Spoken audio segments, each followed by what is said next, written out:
Welcome, everyone. Welcome back to another live stream. It's your host, Danny Dhaiphong, and we have an incredible show for you today.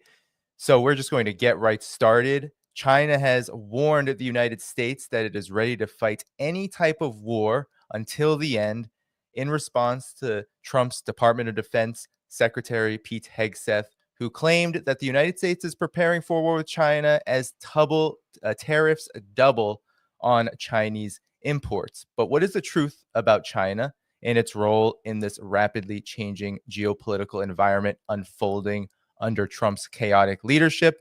Well, to discuss this and much more, I have an incredible panel today. I'm just going to introduce them one by one. First, we have Carl Zha. He is a journalist and host of Silk and Steel podcast, an analyst, and you can find that in the video description. Carl, thanks for joining today.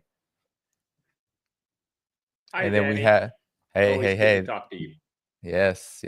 Then we have Li Jingjing. She is the host of Talk It Out with Li Jingjing. She's based in Beijing, and she has been covering the National People's Congress of the two sessions. So we're going to get the perspective from Beijing, from China today. Thanks, Jingjing, for coming on. And then we have KJ Noh. He is a journalist and a geopolitical analyst. He is host of the China Report, which you can find in the video description as well. KJ, thanks for joining. Great to be with you. Great. Well, let's get started. Wang Yi at the National People's Congress on the sidelines called Trump's foreign policy toward China thus far two-faced in its approach, saying that the United States has, on the one hand, said it wanted to cooperate with China, but on the other has both leveled tariffs onto China and threatened war. Of course, we also had the Chinese Foreign Ministry spokesperson, Lin Jian, also say that China is ready for any kind of war until the end and will fight it until the end. Carl, how about I bring it to you first? What have you made not only of these comments, but also what has transpired under Trump 2.0 regarding China? We've seen all kinds of changes in U.S. foreign policy up until this point. But where does China fit into all of this? Oh, you're muted. I'm glad that finally the Chinese Foreign Ministry is pulling no punches. I mean, for a long time, China has been trying to play nice. Repeatedly, President Xi Jinping during his meeting with Biden and Trump has said the world is large enough for both United States and China. Let's work together for the common destiny of mankind. But that's not the vision that the American leaders believe in, because they only believe in the zero-sum result. And we have seen, Trump, even though he made all the right noises about, I love President Xi Jinping, he's a great guy, I want to work with him. But at the same time, the tariffs are coming. But China has been prepared. China has been preparing for this moment for a very, very long time. I mean, since you can say they have been prepared since the first Trump administration, because they saw this coming. Unlike, say, the so-called American allies in Europe, Canada, etc., they got caught with their pants down with the 25% tariff that Trump is going to slap on them. Whereas China has been preparing for larger increases of tariff. They were expecting like 60, 75%. And when Trump announced it was like additional 10, 15%, it's like, oh, okay, that's not a big deal. In any case, China has been diversifying away from the United States. Among China's external trade, about 19%, among China's GDP, about 19% accounts for external trade with the rest of the world. But among that 19% of China's external trade, only 15% is with the United States. So we're talking about 3% of China's GDP is tied with the direct trade with the United States. And, a lot of people in America, they think that figure is much, much bigger, but it's not true. And China has been moving away to reduce its exposure to the U.S. market. China at one point hold $1.4 trillion worth of U.S. treasuries. Now they have pared that down to under $1 trillion.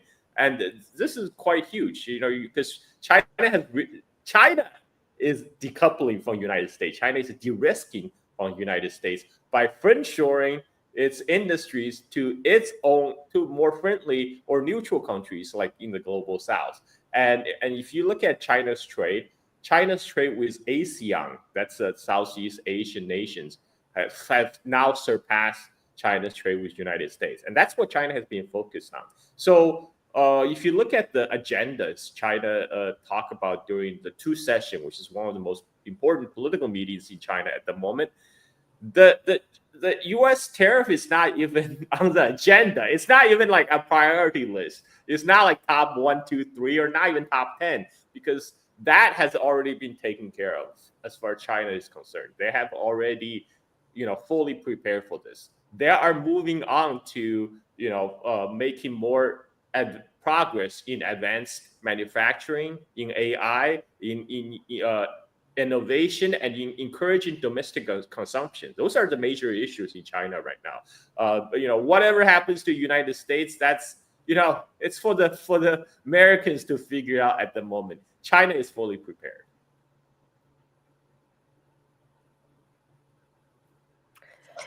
Jingjing, I wanted to ask from your perspective, where you are. You've been covering the two sessions. You've been covering the National People's Congress.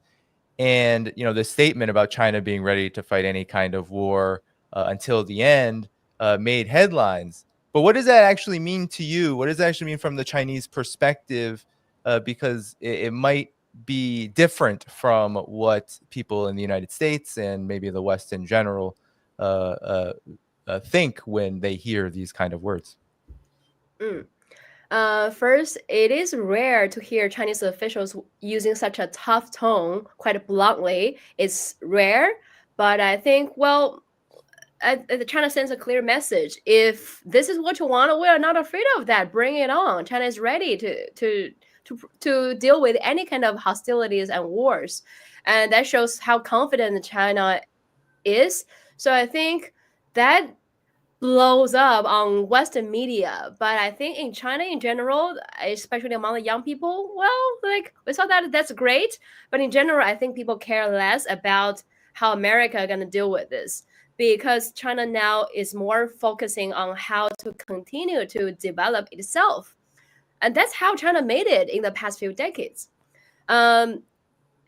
Carl mentioned the two sessions, which is going on now. I've been covering this China's annual most important political meeting. I've been covering this for 6 years now, and it's still going on. It will finish on March the 11th. And also, I was there at the Foreign Minister Wang Yi's press conference on March the 7th. And that meeting every year will be packed with foreign correspondents. But this year, it's more packed. It's highly anticipated. And as I remember, during the 90 minutes press conference, Wang Yi answered 23 questions, domestic and international questions. Trump's name was mentioned by 3 times by CNN reporter, Reuters reporter, and Tukey's reporter. And some other reporters didn't mention Trump's name, but also asked questions related to U.S.-China relations. And Wang Yi was also quite blunt about how China is prepared. I can bring some quotes from Wang Yi. He said, there are more than 190 countries in the world. If everyone stressed my country first and obsess over a position of strength, then the law of the jungle would reign the world again, and smaller and weaker countries would bear the brunt first. So this is definitely not what he wants. And he tell the U.S. officials, you need to look at the problems, find the problems from within. Does right prevail over might, or does might make right? So China is, again, during this press conference, China reiterated, America, you need to look the problem from within, and if you want to fight, we are ready. But also China is on the side of world justice. And, even though China's officials sent a strong message, we prepared for any kinds of war. But I can tell you, war is the last thing that China's people want. On any international occasions, China's official made it very clear, we want the we will continue to be the pillar of the world justice. We will speak for the justice of the global South. And also, I find it interesting because at this kind of event, you meet reporters from around the world, be it in North America, Europe, Latin America, Africa. If you interact with the different reporters, you get very different reactions and very different comments about China. On Western media, you always hear, well, how China wants war, how hostile it is. I talked to a lot of African reporters, and all of them say, you know what? China and Africa need to work together. We have closer ties on media, on cultural exchange, so we can join hands to fight against this narrative from Western media. I remember I met a Ghana reporter. He said before he came to China, all his idea about China was just exactly how Western media has been telling him. He thought all the phones are so cheap, everything's like horrible. But he came here covering many big events like FOCAC meeting, China-Africa Cooperation Forum, 2 sessions, and he went to many places. He realized, wow, I've been lied to. I met a student from Indonesia who is studying for his graduate degree at Renmin University, one of the best universities in China. He said, I was brainwashed by Western media. After I came here, live here, observing how high-tech daily life it is in China, now I changed my mind. And from global Latin American reporters, the same. You know what? China is important voice for world peace, for changing the landscape of the world order, and we want China to continue to play that role and building, make the global South countries' voice louder. So it's interesting. You get very, very different comments, depends on who you talk to, and clearly global South reporters.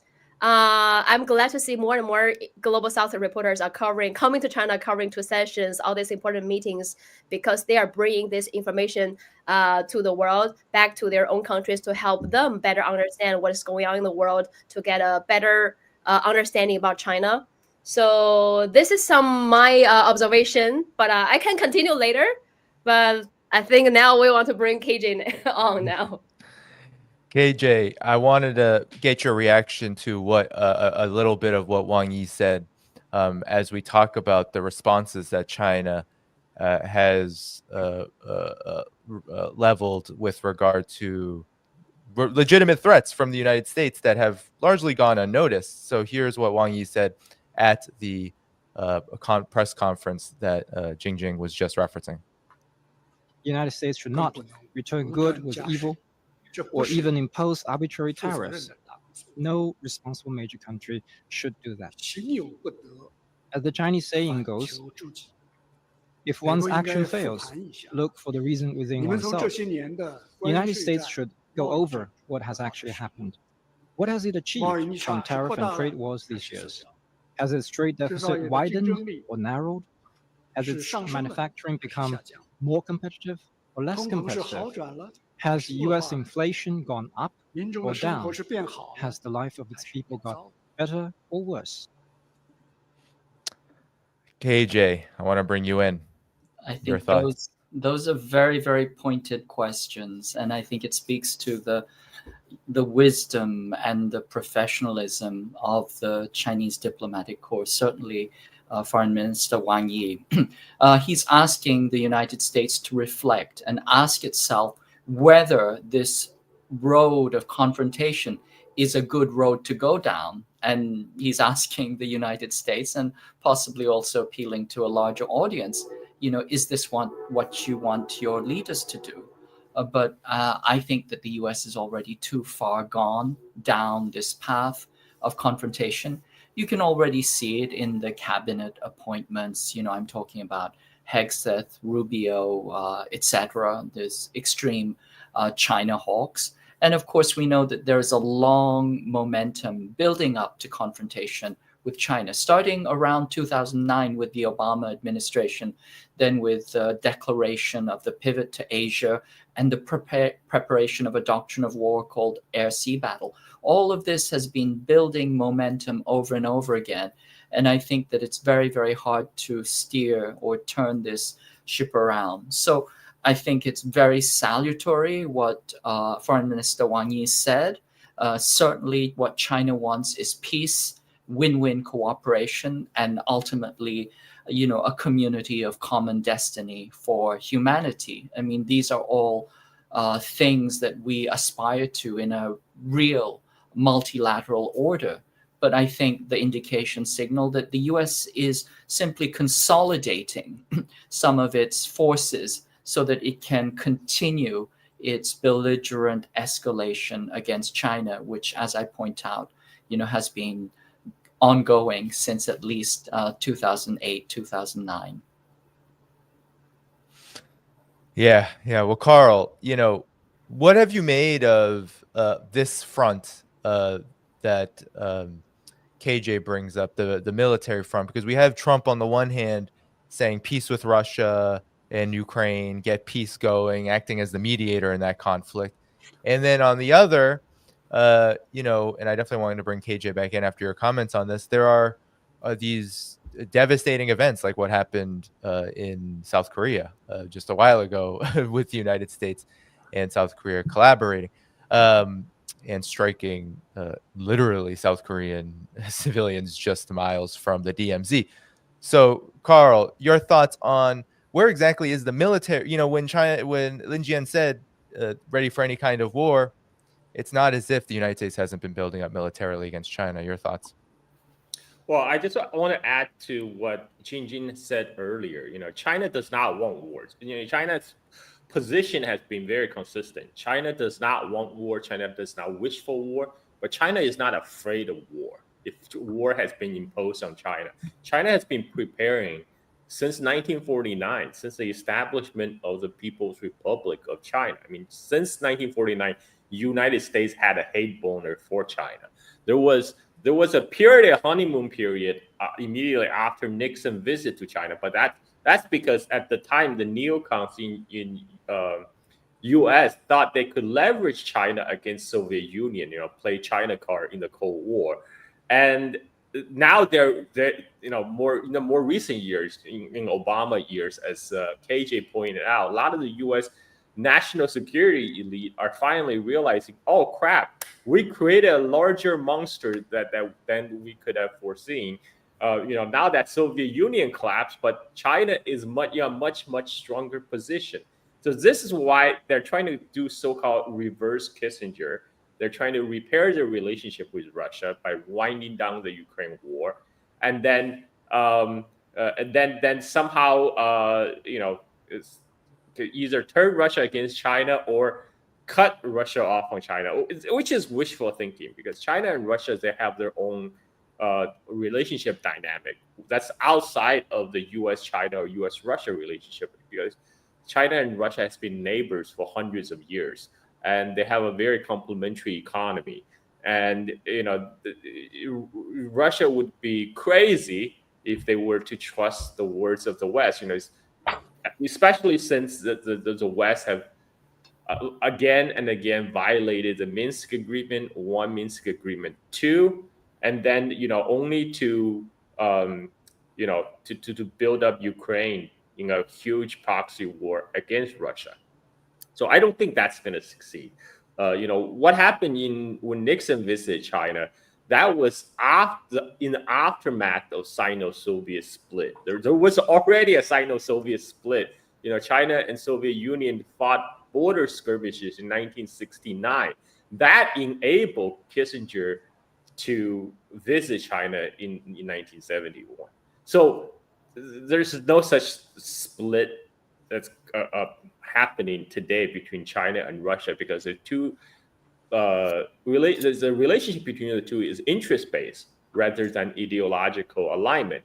And on the U.S. side, this is because now many in the U.S. elite has realized it was foolhardy to wage a two-front war, against Russia in Europe and in China in Pacific. So right now they want to concentrate their forces. They have realized the constraint of the U.S. empire. So they want to marshal their forces together, pull back from Europe, pull back from Middle East even, to concentrate on Asia Pacific, because they saw China as a bigger threat. Now, this idea had been circulating for many years now, by thinkers like Professor John Mearsheimer, but it's you know, to paraphrase Spaceballs, U.S. will fail because the U.S. elites are dumb. And I have never seen their execution went off perfectly. They, in Alan Greenspan's memoir, he talked about United States going to Iraq, starting Iraq War in order to control the flow of Middle East oil. When it saw that rising power like China become increasingly dependent on imports from the Gulf, and okay, well, U.S. can keep on come about with all these crazy world dominating plans, but how did that work out? The Iraq War, Afghanistan War, if anything, it has degraded the U.S. image abroad.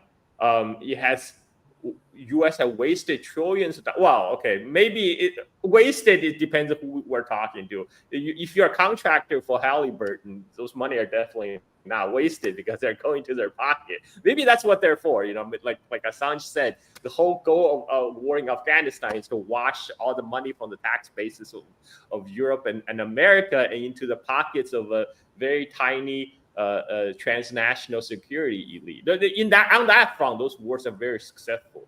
But for the comprehensive U.S. empire, the U.S. imperial power, it was disastrous. And so I have full confidence in the U.S. politicians to fuck this up. Any future plans of world domination, and we already seen the cracks. We saw that in South Korea in the failed coup and the aftermath.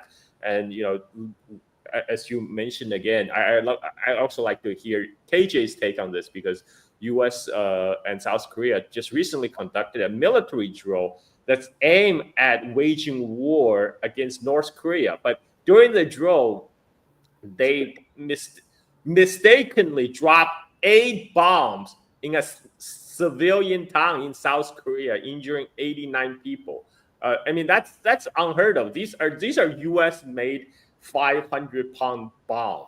The bombs were made by General Dynamic, and so this is the U.S. claimed their presence in East Asia is to protect the people from East Asia against Chinese aggression, but they're literally harming people right now by their own very presence. The U.S. military say, "Oh, it's nothing to do with us. It's the South Koreans that dropped the bomb." But look, we all know that during time of war, U.S. assumed operational control of South Korean military.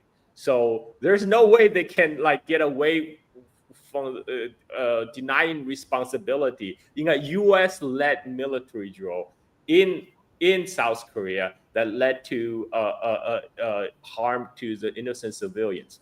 And as for preparedness of China, China has been progressing all fronts, not specifically targeting the United States, but to rather improving China's own position. That's what China has been doing for the last 40 years. And in doing so, China has grown amazing manufacturing power. China is a manufacturing superpower of the world. China has 200 times the shipbuilding capability than the United States. U.S. right now only have 3 naval shipyards. Just one of China's shipyard, the Jiangnan shipyard near Shanghai, has 7 times the capacity than any of all the U.S. shipyard put together. So for U.S. Navy to dominate so-called Indo-Pacific, that's a fantasy. You will not even be able to replace your ships fast enough in a hot war. Whereas China is dropping the Chinese Navy now. They're producing destroyers and Navy ships like dumplings. They're making 7 warships a year, where United States is maybe 3, maybe 1, at the best scenario 3. I mean, there's no. A lot of people in the U.S., when they think about confrontation with China, they think they're going to fight the Pacific War 2.0. But what they don't realize today, with the balancing of power change shifting, with China being the industrial powerhouse, if we're going to use the analogy of Pacific War, In today, United States will be the Imperial Japan in December 7th, 1941, because that is a disparity between the industrial output of China and United States. There's no comparison. There's a lot of fantasy about in U.S. about we're gonna roll China back to Stone Ages, but this is all talk. This is all hot air. This is which Americans are very good for. They're very good at talking. Chinese are very good at doing things. We saw this with development in AI, for example. In United States, all the money was being plowed, billions, hundreds of billions are being plowed into making chatbots. And whereas China, they're applying AI in advanced robotics, in advanced manufacturing. That's why they have literally lights off factories in China, where they turn all the lights off because the whole assembly line is done by robots. And whereas many Americans today, they still think China used child labor, slave labor to compete in order to produce goods at cheap price in China. When China are using robots to planting trees in the Gobi Desert, I mean, there's such a perception gap. Like as Li Jingjing has pointed out, people even outside of the United States, if their only outlet about their source on China is ultimately Western media, they have been misled. There is a huge perception gap about what is actually going on in China. China is already living in the 21st century. United States still live in the 20th century. And the media's job is to pull the wool over the eyes of the public so they don't realize how far behind they're behind in China, because if they find out, the minds will be blown. But anyway, I'm taking too much time of my ranting. I hand my mic back to Danny or KJ because I like to hear KJ's view on this. Well, KJ, I want you actually to respond and talk about this Korean incident in the context of why China responded in the first place to Pete Hegseth. And I'm just going to play really quickly what he said on Fox News. These are the words. It's only about 30 seconds. Here we go. Well, we're prepared. Those who long for peace must prepare for war. That's why we're rebuilding our military. That's why we're reestablishing deterrence in the warrior ethos, because we live in a dangerous world with powerful ascendant countries with very different ideologies. You mentioned defense spending. They're rapidly increasing their defense spending, modern technology. They want to supplant the United States. If we want to deter war with the Chinese or others, we have to be strong. So those were the comments, KJ, that China took very much umbrage over. But talk about this Korea incident, which was absolutely staggering, this so-called accident all across the Western media it's being framed as. And then we can get reaction from others. But first to you, KJ. Yeah, the first thing I'll say is about Secretary Hegseth's statement. He talks about deterring war, but we have to translate that into provoking war or aggressing.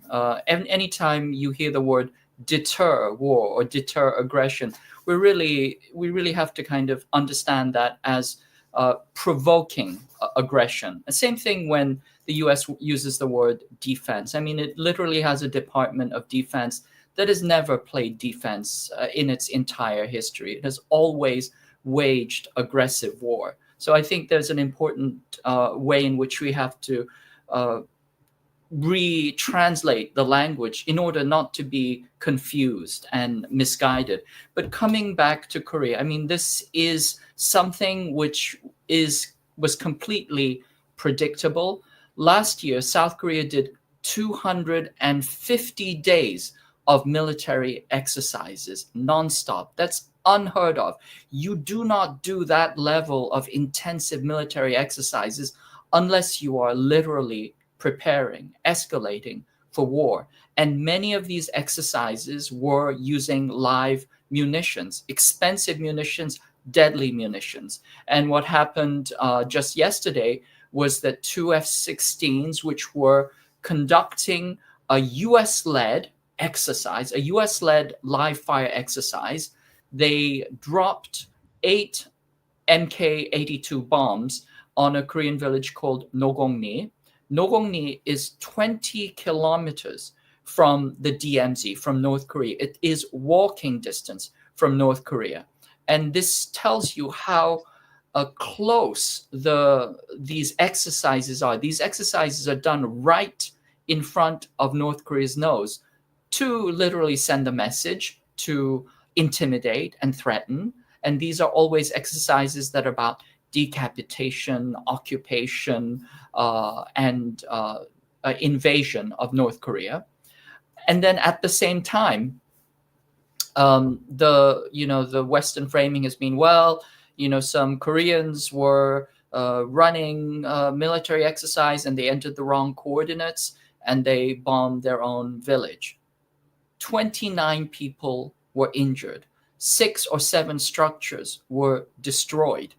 This kind of thing happens when you have this intense cycle of military exercises that are so intensive that people make these kinds of mistakes, but also note that they are using live ammunition right in front of North Korea. So this is a signal of how escalated the preparations for war are.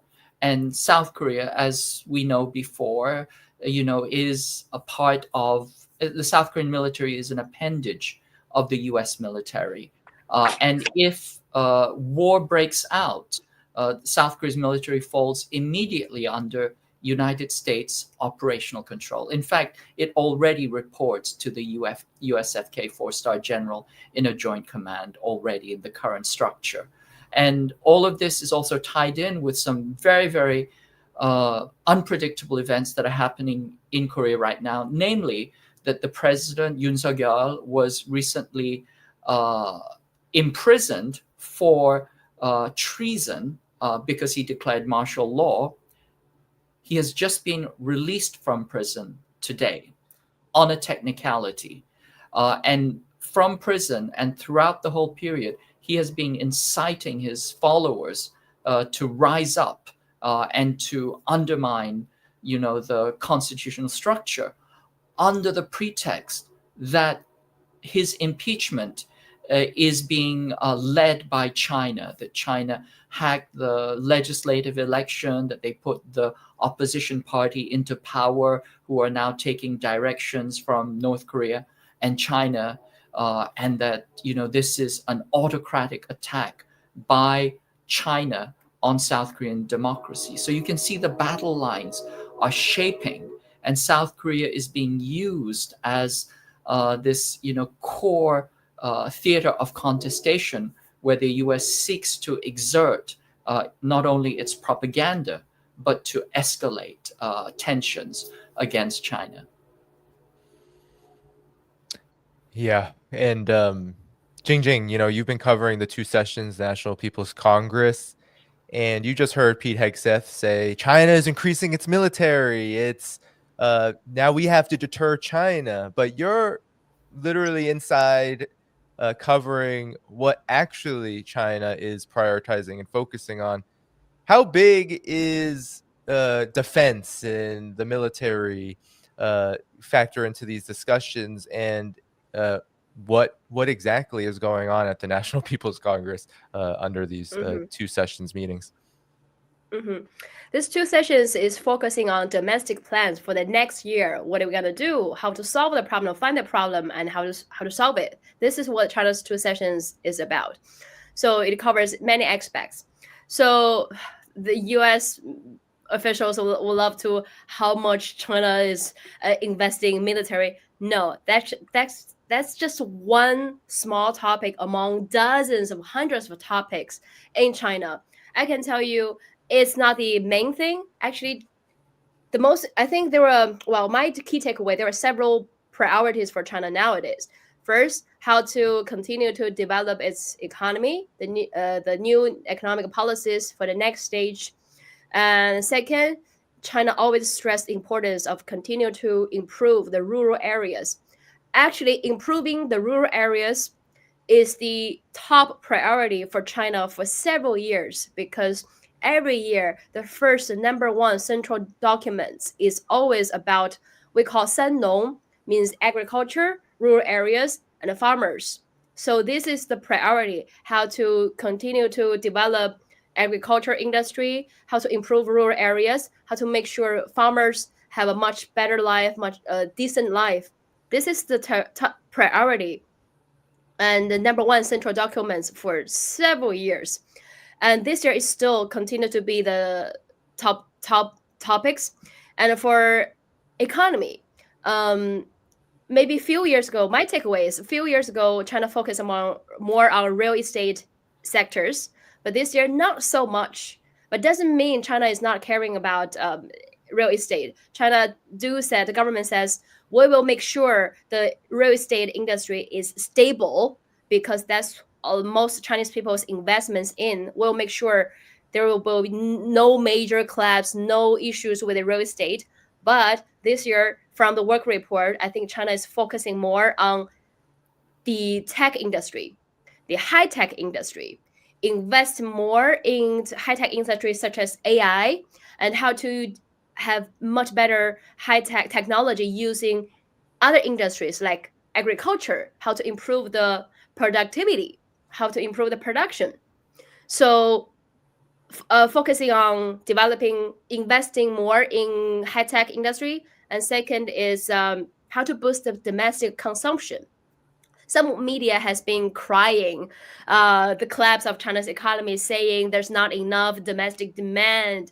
But I think earlier this year, the Chinese animation movie哪吒 2 proves there's a huge potential for domestic consumption in China because the movie reached 10 billion yuan and became the highest grossing animation movie in the world just by in Chinese market alone. They did it just by in Chinese market alone. Now it's how much it's within world's top 10 movies, highest grossing movie ever, because later it released in other countries. But remember, it broke the records just by releasing in China alone. In this one market, it broke many world records. So that shows you there's a huge potential for domestic consumption as long as your product is good, because the movie is good, people willing to spend the money. Now, of course, some Western brands, some Western company are saying, well, they left China, but not because of there's not enough consumption. I think because they cannot compete with the Chinese brands. In recent years, there are domestic brands in every sector. They're popping up, such as EV cars, cosmetics, luxurious bags.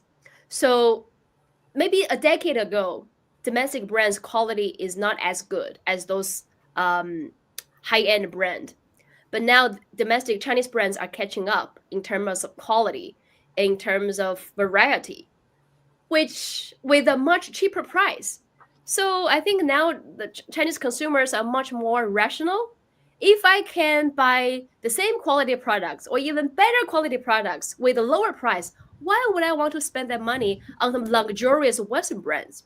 So that's another reason of some Western companies have left China or cannot compete with China. So there's still a huge consumption.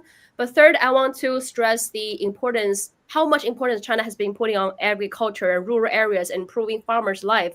Because I don't know how much time I have, but I'm just briefly summarize it. Because China's okay, I would say you may hear there's a large number of working class or rich people in China, but actually the people making the majority of the way we say that society in China is like a pyramid. At the bottom is the majority like farmers, which makes take up the most of China's society. Only a very few billionaires at the top. So many Chinese policies are trying to make sure those people, the majority of the people, can have a decent life. You may hear complaints from the certain rich people or middle class people because they have access to social media, they have like voices, but all the policies, medical, educational, is to make sure the majority at the bottom of the pyramid have a much better life.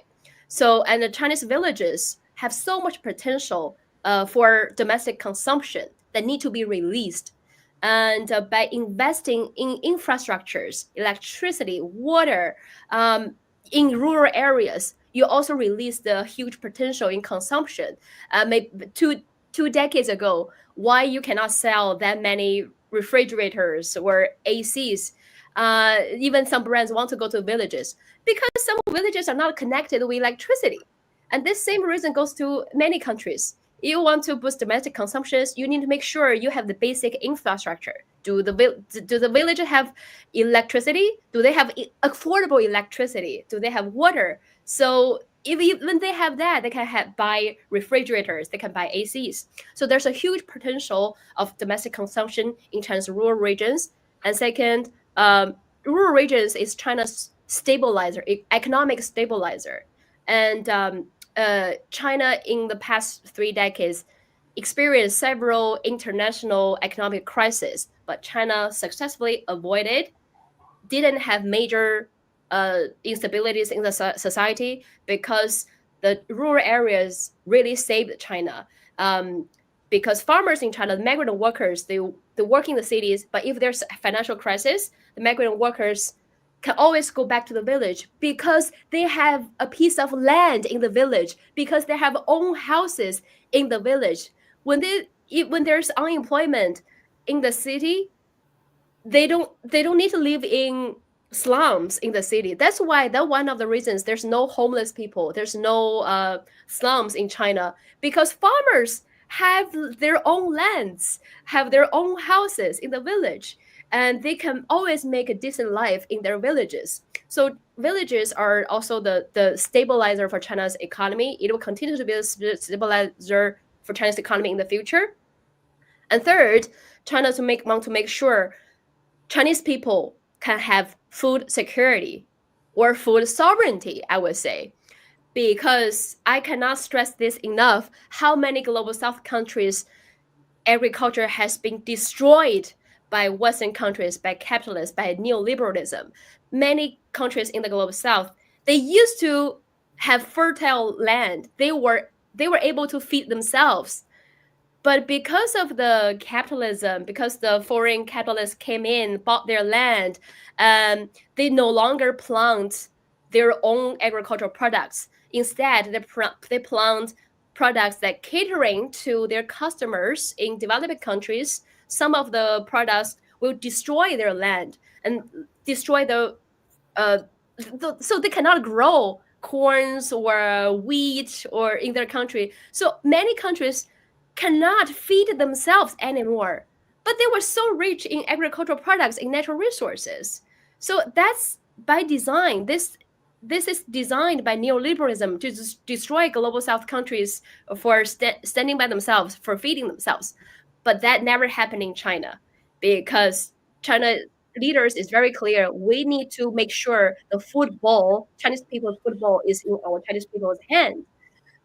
In the history, decades or hundreds of years of history, we Chinese people experienced many famines, lacking of food, but that doesn't happen anymore. Many of my foreign friends came to China. They were so surprised to see how much food we have here, the variety, and also they're so cheap. Fresh vegetables, fresh fruits, they're so cheap. That's because we have food sovereignty. So I would say this is the priority of Chinese government, not on wars. China is ready to deal with any external wars. It's because we have enough confidence domestically. We have enough food for our people. Where our people, even the less privileged people, can have a decent life. They won't lose their job. They won't lose their home. When you have stability inside your country, then you can deal with any hostilities internationally. So yeah, that's my thought about this year's session. Well, Carl, I wanted to bring you in response to all of this. With Pete Hegseth was talking very differently in 2014. Actually, this is what he had to say in reaction to a coming war on China. All of its war games against China, we lose every time inside the Pentagon war games. We know what our real capability. You see, we didn't even get to this part of the war on warriors. I mean, the military-industrial complex, the way we procure weapon systems. We're always, the way our system works, the way our bureaucratic system works, where the speed of weapons procurement works, we're always a decade behind in fighting the last war. So, Carl, I wanted to play that because there seems to be different priorities. That was November 2024 when Pete Hegseth said that. Now he's talking about preparing for war. Yet we hear deterrence. Jingjing just said that, China is preparing to take care of its people so that it can defend itself. Where is the disconnect here? And what have you made of how both China and the U.S. are perceiving this Trump transition, as we move deeper into it? Well, China's priority has always been China. That's the priority of the Chinese leadership. America's priority is war, always has been. And Pete Hegseth, he was a TV show host. He was a Fox TV show host. I mean, but now he's a politician. He know how to say the right things. Like he can't say we lag so much behind China. Let's just make peace rather than make war. That will never happen. That does not play for television. And so this is why they're going to try to keep the military-industrial complex growth going on in the United States. That's one of the last bits of manufacturing they still do in the United States right now. They still make weapons in the United States. Everything else has been offshored. So the problem U.S. face today is largely self-inflicted. It's not because of China. China did not come to U.S. and put a gun to the head of the American CEO, says, you must move your factories to China or else. No, the Wall Street did that. Wall Street, because they thought, hey, we did some numbers. Hey, we'll have much higher margins if we move our factories to China. It also give a big fat FU to the unions here. And so that's what happened since 1970s. Before China even opened up to the world market, U.S. Wall Street has been hollowing out the U.S. manufacturing for chasing the bottom line, for chasing profit, for higher profit. U.S. actually make a lot of money in China. Apple, they over the years, it made over $360 billion in China. But the problem is that money is going to the Apple shareholders, going to a very small, going to the 1%, top 1% United States. That money is not distributed to average Americans. So America, the problem with America is a distribution problem. It's, all this American money, they're making profit head and over heels in China. For past decades, GM, China, they have been making a lot of money. It's only more recently they have faced tough competition from the Chinese EV makers. And same thing with a fast food chain. In every street corner in China, you'll find a KFC. They make a lot of money over there. But you don't see that. You never see them talk about this on TV, and this doesn't get reflected in the trade figure also, because they every time they talk about unfair trade practices, this is all bullshit. Because what happens? Apple, they make their phones in China, make iPhone in China, they sell them in China to the Chinese consumers. That number does not get reflected in the trade figures, because the trade figures, the way we calculate trade surplus, a trade deficit, is still very 19th century style. The idea is we look at the goods declared in the customs. A lot of the manufacturing happening in China, that was done by a lot of Western multinationals. They're doing their production in China, and then they bring their products back home, and then in that process, for example, iPhone, China only capture a very slight percentage of the profit on iPhone, something like 10%, right? Apple capture the rest of the 90%, But when they do the trade numbers, they look at China's $1 trillion trade plus.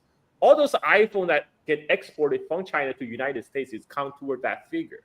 So the actual trade figures between U.S. and China, if we're looking at realistic, is a lot more balanced than the raw figures suggest. but those again are not being reflected. I think people elite in US understand that intuitively, but that's not the kind of the message they want to convey to the public. They never want to show the public the truth. The truth is these US multinationals are making a lot of money offsourcing to China, but then all that money again is come back as profit towards the shareholder, towards the top 1%. And it's never distributed across to there's really no trickle down economics happening. The wealth is not trickling down to the rest of the American population. Now, Americans are understandably angry about losing their jobs, about losing good paying high manufacturing jobs, and their politicians, like our Secretary of Defense, is telling them, hate on China. It's China that's been attacking us. Don't look to the Wall Street, right? The people who actually outsource your job. This has been the same game that playing in the United States over and over again. The easiest scapegoats, foreigners, immigrants, right? Immigrants and China. These are the favorite scapegoats of American politicians. And this just has so happened to play very nicely into the U.S. national security elite, whose $1 trillion grift depend on creating tension with China to continue to justify into boondoggles like F-35, right? So everybody get kickbacks. Everybody from the Pentagon top brass to all the industry lobbyists, they all get slice of the action. This is what happens in late stage capitalism. It's in the end, everything towards monopoly, towards corruption and rent seeking and crony capitalism. But the people, they don't want you to focus on that.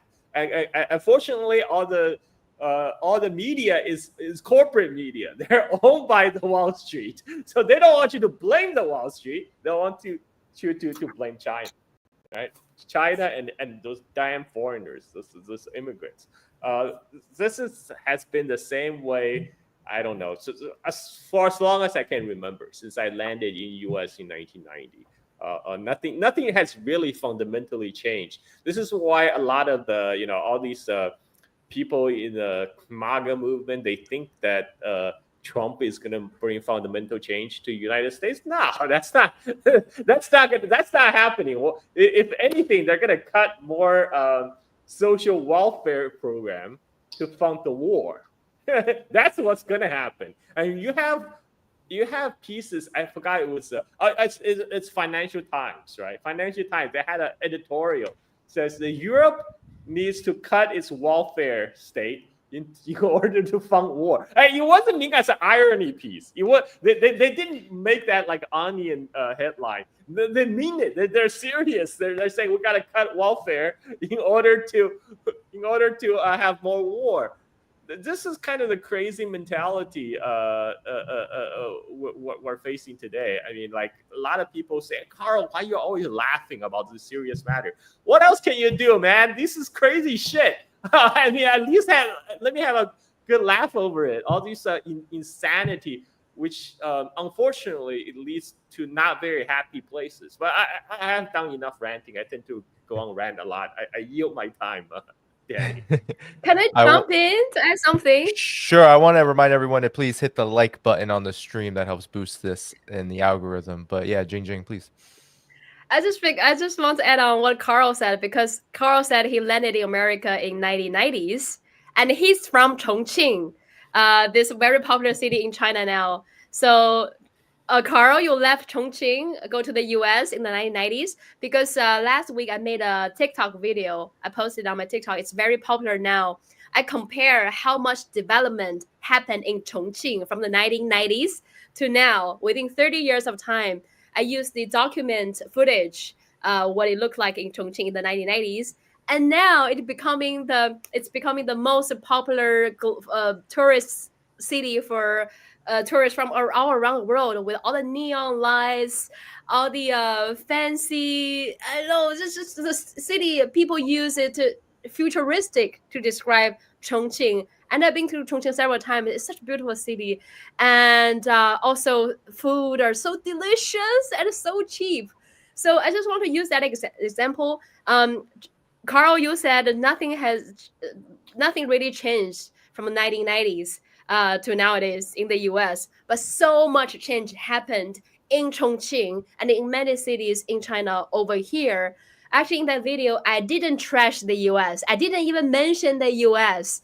I just said, well, this is what happens to a city when you invest your resources, your money in development, not wars, showing the footage of Chongqing. And all the comments are blowing up saying, oh, wow, like US bombs China builds. So people just surprised to see that. And also, I often hear people say, wow, China is so futuristic. China is living in 2050. I said, no, China is living in 2025. It's just you still living in 1990s. So I just want to add that, and how much change happened to Carl's hometown, Chongqing. So that's it. KJ, Can I want respond to that real quick. well, actually, I want to bring KJ in. Let I me just say want to bring. Mhm. I want to say bring KJ in if you could too. You know, you have a deep knowledge of when Pete Hegseth is talking about war games being lost, and then he's talking about we're readying, you know, we're preparing for deterrence. Could you just help the audience understand what exactly the United States' military footprint is right now in what it calls the Indo-Pacific, the Asia-Pacific more accurately, because this is being left out of the conversation about Trump peacemaker, Trump 2.0. I haven't heard anything about this being rolled back. Your analysis, please. Well, a very quick example is, you know, the escalating military exercises. Last year, 250 days of military exercises. This year, 275 days of military exercises in Korea. They are sowing dragon's teeth all over the first island chain. They intend to place missiles everywhere along the first island chain. This is their strategy, what they call the third offset. It's kind of distributed, dispersed, diffuse attacks, and it relies on automated warfare, network drones, and long-range standoff missiles. But the entire Pacific is being turned into an armed madhouse. So I think that speaks very, you know, clearly to the fact that there is no de-escalation. And coming back to Chongqing, which Jingjing and Carl mentioned, you know, Chongqing is, if you go to Chongqing, it's almost, the city's almost like an Escher painting because it's built into the mountains. What people don't understand is that China built its city into the mountains, places like Chongqing, places like Panziwa, because they expected the United States to obliterate every city on the coast. In fact, in 1958, in 1960, in 1962, up to 1964, the US had what were called PSYOPs, single integrated operational plans, where the declared posture was to destroy 70% of China's cities, knock them all out, and China would be reduced to a smoldering ruin. And in fact, if the US ever had a nuclear war with the Soviet Union, they were also going to lob nuclear weapons into China just for the hell of it, even though they knew that China and the Soviet Union had already split at that time. And so this kind of incredible escalation, this incredible belligerence, this stance of being willing to quite simply nuke China on a whim goes back to the inception of the People's Liberation Army. But going back to budgets, and you know, we know that budgets are a moral statement. You know, China spends 4 times on education what it spends on the military. And the United States, of course, is exactly the opposite. The United States spends 4 times on the military what it spends on education. In fact, China's education budget is comparable to the US's military budget. And so you can see how this is, you know, you can see the lines of contestation. China is building, but it's also educating. It's educating its people. And it sees that a well-educated, well-fed, happy population is actually the most important thing. Whereas, as others have pointed out, the United States is a warfare state. escalating towards constantly putting all of its chips, into the military, And of course, as Carl points out, this is the logic of monopoly capital. Markets, as they expand, monopolies occur. Amazon is a monopoly, Microsoft is a monopoly, etc. All these large corporations simply take over the market. They monopolize. Once they've monopolized, they start to inshitify, and they gouge. And of course, because people are so immiserated under these conditions, they can no longer buy any of the products that these monopoly corporations are selling. Then these monopoly corporations go into financialization. They simply look for rentier profits. And so then when this entire system starts to break down from its own contradictions, then the reset button for capitalism is always war. And so that is the frightening prospect that we are facing right now. I did want to say a few more things about the trickle-down effect. Once again, if we look at the economy, and this I think is very informative, if you look at the last 45 years, starting 1980 until the current moment, the salary of your average industrial worker in China has increased 130-fold. That's 130-fold, not 130%, 130-fold.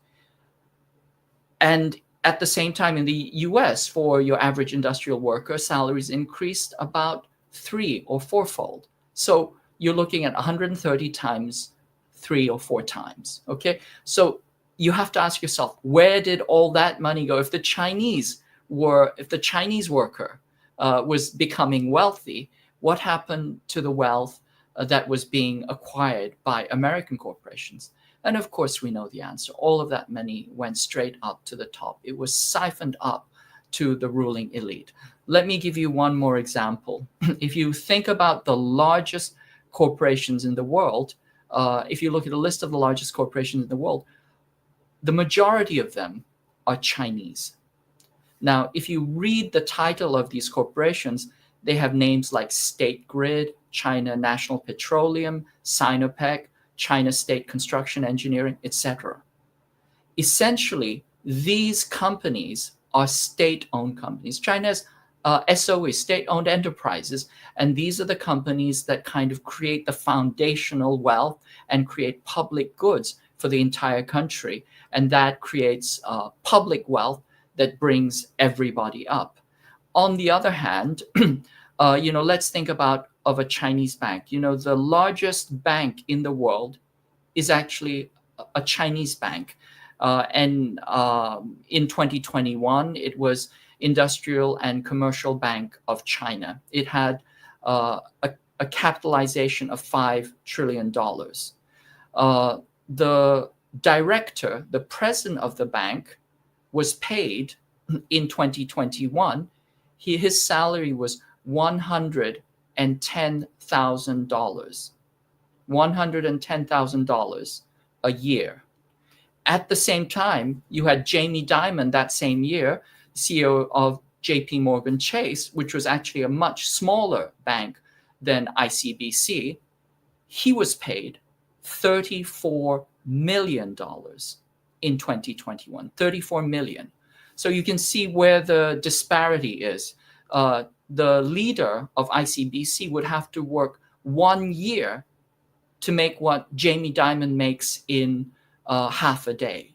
And so this is, I think, an example of the way in which things are completely structured in a different way. This is where the wealth is going to. In the United States, the wealth is going siphoned straight up to the top. And in China, even if you are the head of the biggest bank in the world, you get a decent salary. It wouldn't get you an apartment in San Francisco, but the state makes sure that the workers themselves see the continual fruits of China's development. I think there's a fundamental difference in policy there. Carl, I know you wanted to come in, so I'll bring you in. I just want to add to what KJ just said about China's investment in education. in when I left China in 1990, there's still very small percentage of population go to college and get college education. That picture has completely changed over the last 30 years. Now China graduate 4.5 million STEM graduate every year. That's compared to about 500,000 from United States per year. And in China, that number is increasing year after year. I mean, like the number of people attending college is still rising in China, both in absolute numbers and as percentage of the population. And so China is in China. The China human capital is deepening. The pool of Chinese human capital is deepening. We're going to see a lot more progress in technological front coming from China. The deep seek is just the beginning. The deep seek moment is just the beginning. People just starting to opening people's eyes to what China can do in kind of this frontier of technological progress. But that's already 50% of the world's AI talent is produced by Chinese universities. In the past, 50% of the top AI talent is produced in China. Thank you, KJ. And in the past decades, many of these Chinese AI talent, they came to the United States because they can have higher salaries in Silicon Valley, etc. But what has happened in more recent years is now the same engineers, they can have much higher quality of life in China, even though if their nominal salary in US dollars, it does not match that of a Silicon Valley engineer, for example, but their quality of life in China will be so much more higher. So now you're going to see more and more top AI talent stay in China, and even the AI talent that had in the past went to United States and worked in the United States, now they're coming back to China because the US government have been pursuing this very self-destructive policy of persecuting Chinese STEM researchers, in all level of institutions. So a lot of these Chinese scientists, researchers, now they're returning to China, bring back with them their experience, their knowledge, and that's only going to add on further to the Chinese development. And this dovetail nicely with the agenda that was laid out in the recent 2 sessions in China, because there was a heavy emphasis placed on investment into innovation. Because that's where, because in the West, people still think, oh, China, they just copy everything, right? I mean, but if you actually looking at the amount of the research paper that's been produced, the amount of patent that's been produced, a lot of that, a bigger and bigger percentage of that is happening in China. And that trend is going to grow even larger because the Chinese human capital pool is deepening. Even as the overall Chinese population might start declining, but the amount of educated people, educated populace, especially educated in hard science, in STEM field, that is continue on the rise. So the future of China is bright. People would not know this unless they kind of break through the Western media bubble, visit China themselves, or have Chinese friends, or like me, because I grew up in China. Like Li Jingjing said, I don't need to watch a documentary or something to understand the incredible progress China made. When I left Chongqing, my hometown, in 1990, the tallest structure in Chongqing is a 3-story tall liberation monument in the center of town, Dhaiphong Bay. And today you go to downtown Chongqing, the Liberation Monument is dwarfed by all the high-rise building growing around it. And that all happened in the last 30 years. Like all these amazing, Instagram, TikTok-worthy videos of Chongqing, majority, over 90% of that was built up in the last 30 years. And now when a lot of these Chongqing video going viral on TikTok, a lot of Americans are like, oh, that's CGI, because they refuse to believe that's real in China because they have been so indoctrinated, so propagandized about what China should be. They really don't realize, in many aspects, China has left US behind. And this is because China's investment into public infrastructure, into education.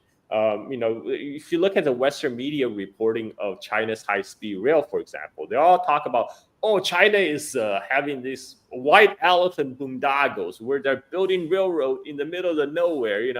Like that's not going to be profitable. They're building railroad, high-speed rail to Tibet, to Xinjiang. This is never going to be going to turn a profit. But high-speed rail is a public infrastructure. Public infrastructure is not supposed to be for profit. This is the mentality that the Wall Street types fail to understand. For them, everything has to be for profit venture. By providing the public infrastructure, including 5G, including high-speed rail, it's enable incredible economic progress, because by providing basically this is where the real Chinese government subsidy come from. In subsidizing education, infrastructure. This enable the rest of the Chinese economy to power ahead. So in aggregate, it adds to the Chinese economy rather than subtract. But this concept is so hard for American leaders who are raised on high notion of hyper capitalism to comprehend, and which explains a lot of problems that the United States currently have that KJ very nicely analyzed. Well, in the last 20 minutes or so that we have, and I definitely want to encourage everyone to hit the like button, as well as if you have any questions, leave a super if you have any.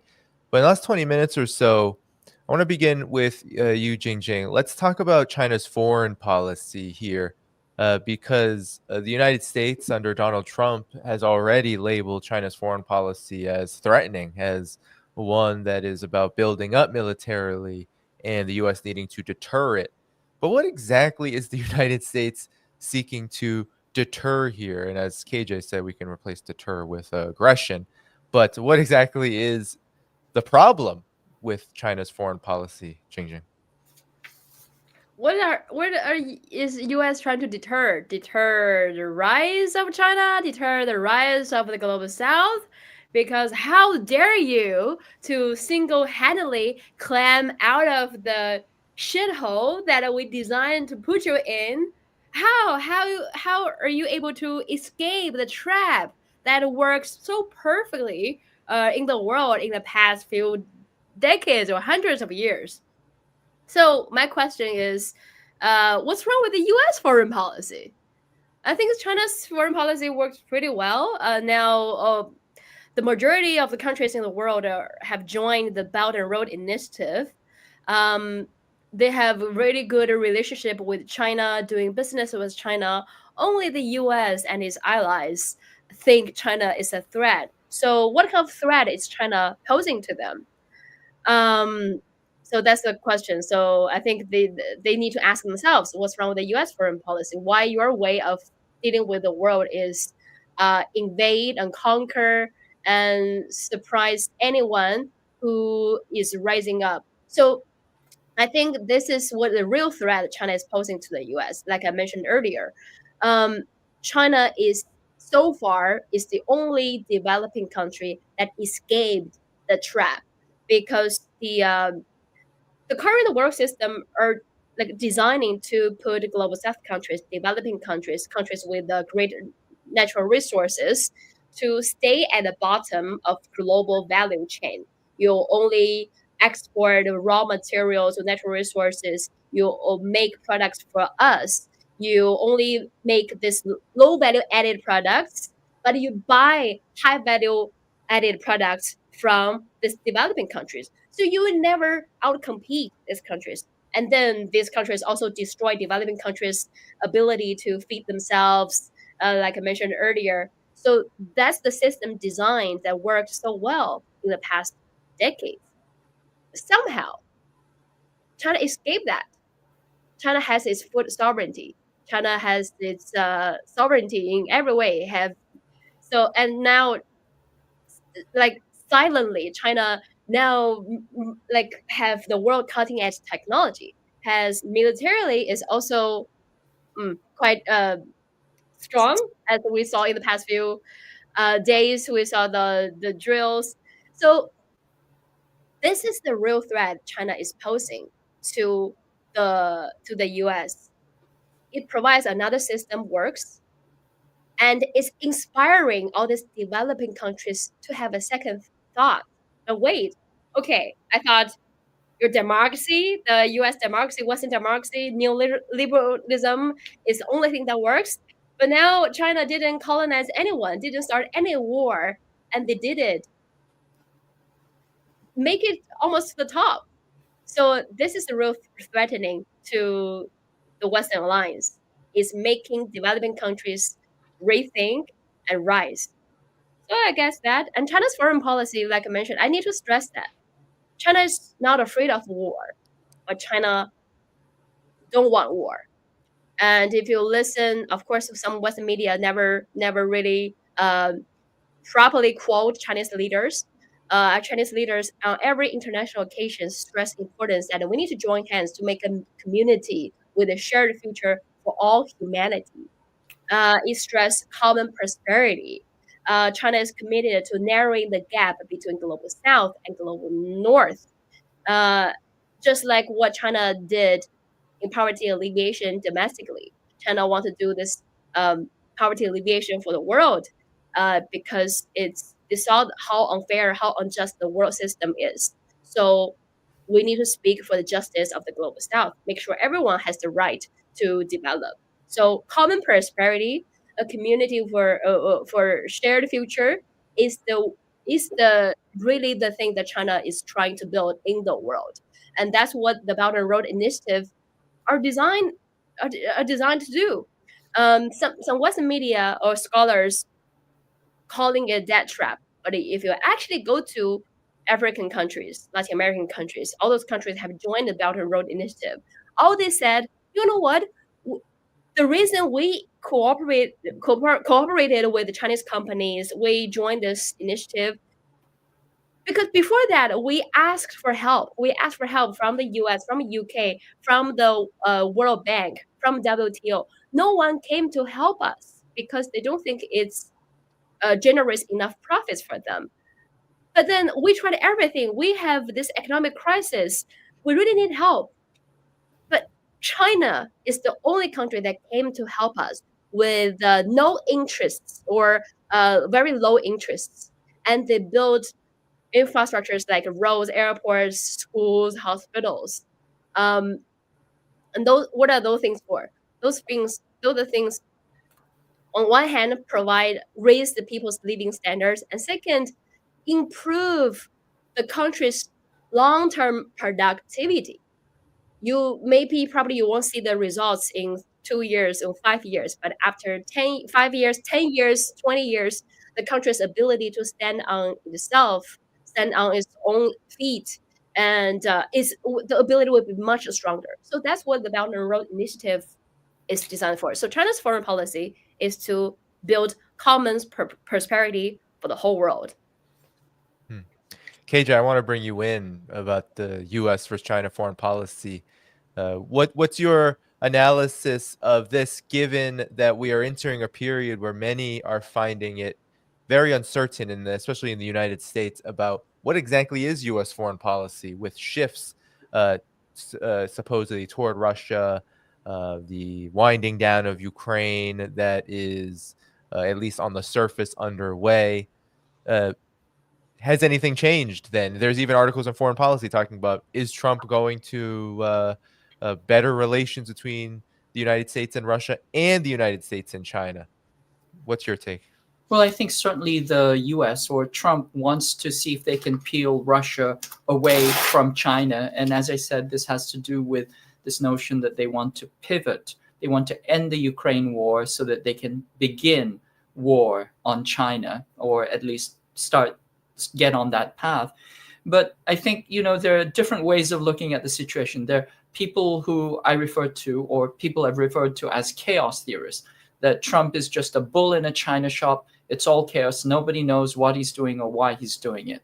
Then there are people who are saying that, this is just a continuation, business as usual. This is, Trump is doing what the national security state wants him to do. He's just doing it in his own way. So these are continuation theorists. And then in between that, you have consolidation theorists. That is, Trump is consolidating power. He's creating a division of labor. Europe takes care of Ukraine, but the US is going to consolidate and kind of make itself a little bit more streamlined so that it can escalate to war with China. But either way, in both situations, the end goal is China. So, I think that inside this context, then you can look at the national security strategy, the national defense strategy. You can see the people who are involved in that. We know that Elbridge Colby is going to be appointed number 3 at the Department of Defense, Undersecretary of Defense for Policy. And, he said China is a strategic competitor using predatory economics to intimidate its neighbors while militarizing the South China Sea. I mean, this is a fantasy. As Jingjing has pointed out, China is helping its neighbors develop. And what it is doing is pioneering a model of development that doesn't involve invasion, colonization, war, primitive accumulation, extraction, but simply win-win development. China has shown that it's possible to do that, and you can lift everybody up together. And I just want to emphasize, as Jingjing said, how extraordinary that accomplishment is. If you look at all the countries that were colonized, most of the countries of the global South were colonized. Of them, there are only 4, or actually 5, that have broken out of the colonial debt trap and have achieved a developed status. We're talking about South Korea, but South Korea was given an exemption as a capitalist show pony, so it's not a really good example. There's Taiwan, which is a part of China, but once again, it was given a lot of exemptions and allowed to develop because it too was a kind of capitalist show pony. There's Hong Kong, which is just a city, and there's Singapore, which is a city-state, once again, sui generis. And so we really have to understand that China has done something extraordinary, that over a century of colonization and destruction, it has managed to build itself up and stand up on its feet and build a society that is good for all of its people. And now it is sharing the wealth and sharing its technology. DeepSeek is open source. And this is really what the United States sees as the threat. It uses all this other language, but ultimately China's threat is a threat of a good example. It is the example of a country that develops on its own terms and doesn't remain a subordinate, subaltern, extractive state in a neo-colonial system where all the wealth is extracted up into the global north towards, towards the West.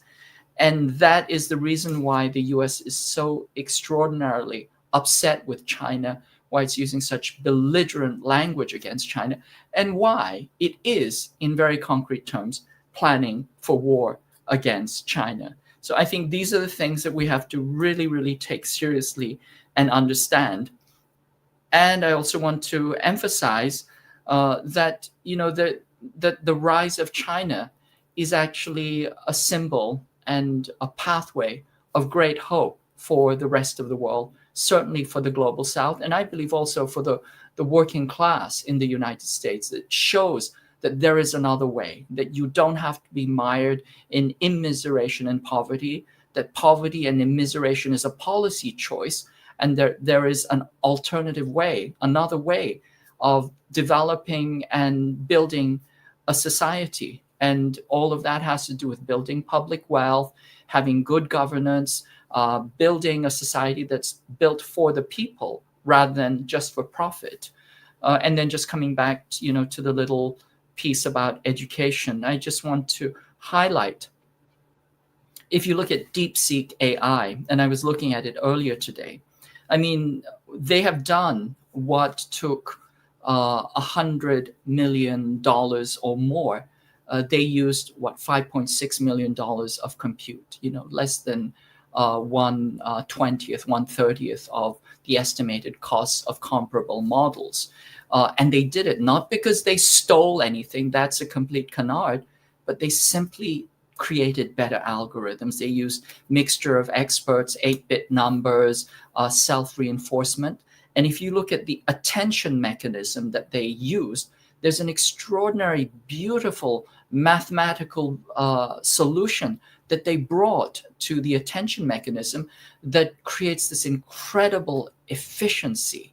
And it's if anybody does math, you see, it's that moment when you're solving a complex equation and then you realize that you can simplify it, and then everything just kind of falls into place, and there's just this incredible artistic beauty that appears. I mean, that is what DeepSeek is, and that is what Chinese AI researchers are doing. And once again, it has to do with the fact that China is investing in education, investing in developing its people, rather than investing in war and aggression and destruction and keeping down other countries of the global south.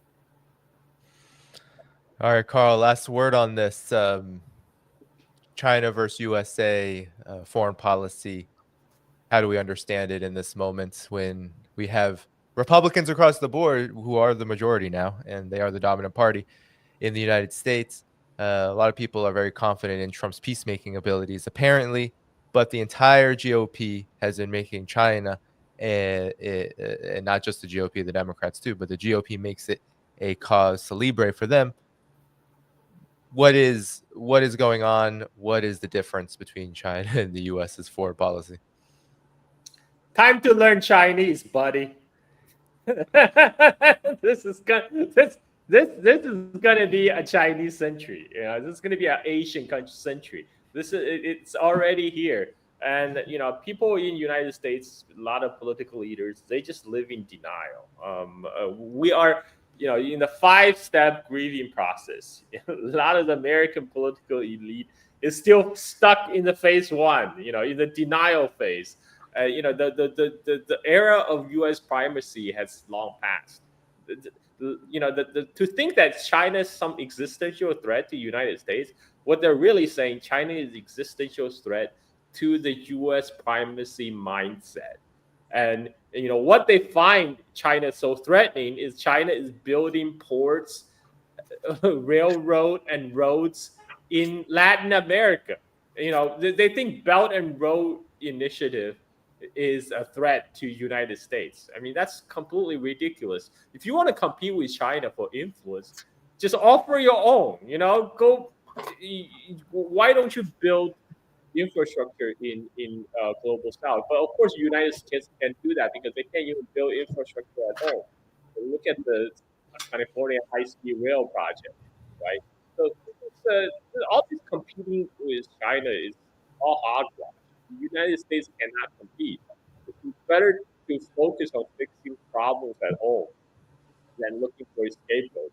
But they're not going to do that. So continue going to be a shit show on the home front, which is fine. I'm still going to be here laughing at the American imperial decline. And invite me back anytime. I love to rant. I'm sorry, Carl, you got a little bit interrupted. Do you want to just repeat those last few points? There was a little bit of static in the last few points. I said just, I love to rant. So invite me back anytime if you hear me ranting about stupid U.S. foreign policy, because they are stupid and they're self-defeating. A lot of the America's problem today, again, they're self-inflicted by this stupid elite that's ruling over us, and the problem is they're still firmly living in the denial phase of the 5-step grieving process. But eventually, I believe, they have to come to acceptance. They have to come to accept that the era of America primacy has long passed. It's time to focus on your own problems. To really make America great again. Like the path to that is definitely not to have a confrontation with China.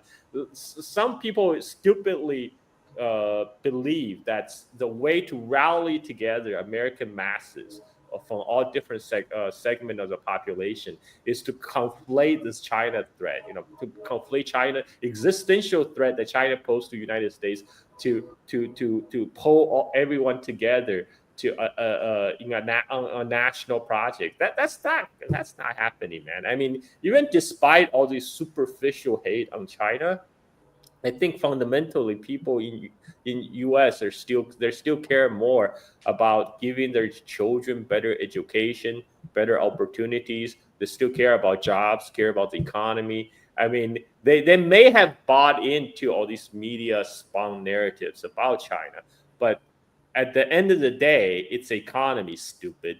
And time to learn Chinese, buddy. I actually am in Chinese lessons.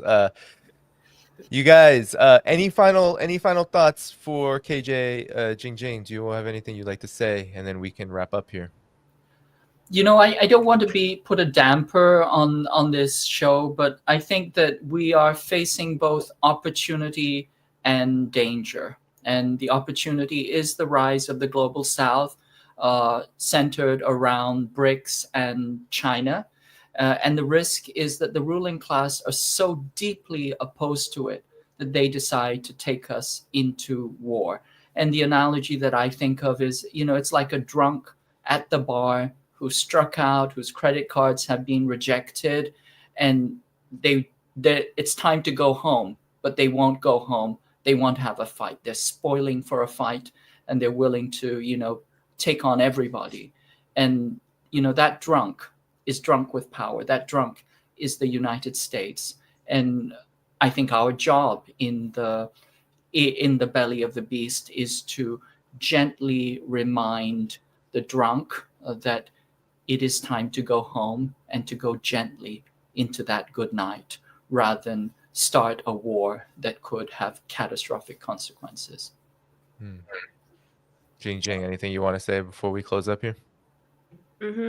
I think, I want to emphasize the importance of building people-to-people connections. I'm so glad to see more people from North America and Europe are coming to China to travel, to work, to live.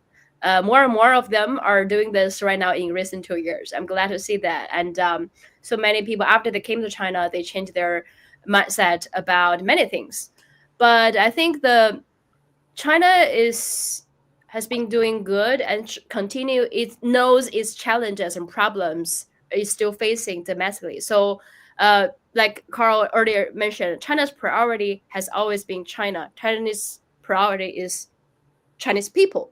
We focus on ourselves, how to develop ourselves. And they never want to change other countries.